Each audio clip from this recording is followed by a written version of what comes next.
আমাকে একটা বোন খুব সুন্দর কমেন্ট করেছে। সেই বোন আমাকে লিখেছে, দাদা আমার বর আমাকে সত্যিকারে ভালোবাসে, সে আমার জন্য সবকিছু করে, কিন্তু সে অন্য মেয়েদের কথাও আমার সামনে বলে, যেটা শুনলে আমার কষ্ট হয়। আমার বর জানে, তারপরেও কিন্তু সে বলে। আমি এখন কি করব তুমি বলে দাও।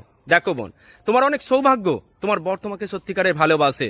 তোমার এটাতেই খুশিতে থাকা উচিত। তোমার বর কোন মেয়ের কথা মুখ দিয়ে বলছে সেটা নিয়ে আলোচনা করলে তোমার জীবনে অশান্তি বাড়বে। তোমার বরের মুখ থেকে অন্য মেয়ের কথা শুনলে তোমার রাগ হয়, মানে তুমি এটাই চাও যে তোমার বর তোমাকে নিয়ে সর্বদাই ব্যস্ত থাকুক। এই মানসিকতা কিন্তু অনেকটা অহংকারী মানসিকতা। এই মানসিকতাটা তোমাকে পরিবর্তন করতে হবে।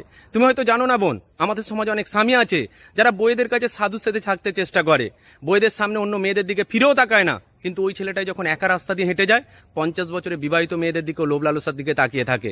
সুতরাং তোমার স্বামী সত্যিকার একজন পুরুষ মানুষ। সে অন্য মেয়েদের কথা বলতে পারে, কিন্তু মনে শুধু তোমাকেই রেখেছে। এটা তোমার সৌভাগ্য। তাই তোমাকে একটা যুক্তি দিয়ে রাখি, তোমার বরের মুখ থেকে অন্য মেয়েদের কথা যখন শুনে তোমার রাগ হয়, তখন রাগের পরিবর্তে তুমি হেসে ওঠো। দেখবে তোমার স্বামী সেটাও বন্ধ করে দেবে। ভালো থেকো বোন, তোমার জীবনকে তুমি সুন্দর করতে পারবে। ভালো থেকো সকলে।